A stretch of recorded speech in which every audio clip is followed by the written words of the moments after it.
আসসালামু আলাইকুম ভাইয়ারা আপুরা। এখন আমি একটি শাকের রেসিপি নিয়ে আসলাম, সেই জন্য আমি কিছুটা শুকনো মরিচ দিয়ে দিলাম।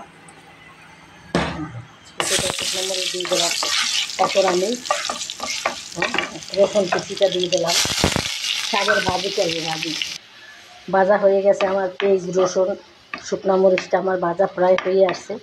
এখন আমি শাক দিয়ে দেবো। আজকের শাকটার নাম হলো কলমি শাক। এই কলমি শাক অনেকভাবে ভাজি করা যায়, রান্না করা যায়, ডাল দিয়ে রান্না করা যায়, পাকোড়া বানানো যায়। তা আমি আজকে ভাজি করবো। এই শাক খেলে মুখের রুচি বাড়ে এবং খুব সুস্বাদু এই শাকটা। কাঁচামরিচ দিয়ে দিলাম, স্বাদ মতো কিছুটা লবণ দিয়ে দিলাম। দেখেন আপুরা ভাইরা, আমি এই শাকটা কোনো ঢাকনা দিই নাই।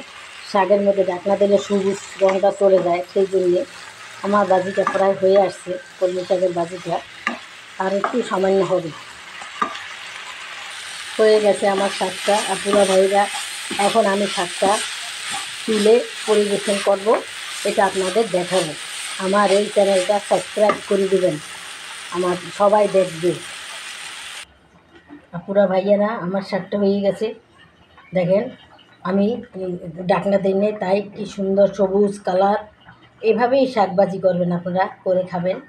কলমি শাক কিন্তু একটা মজাদার শাক, দেখতেও লোভনীয় হয়েছে, খেতেও সেই রকমের দুর্দান্ত হবে। আপনারা আমার এই চ্যানেলটা সাবস্ক্রাইব করে দিবেন এবং আমার এই পছন্দ হইলে আপনাদের আমার অনেক অনেক লাইক করবেন এবং শেয়ার করে দিবেন। ভুল ত্রুটি হলে ক্ষমা করে দিবেন। আসসালামু আলাইকুম।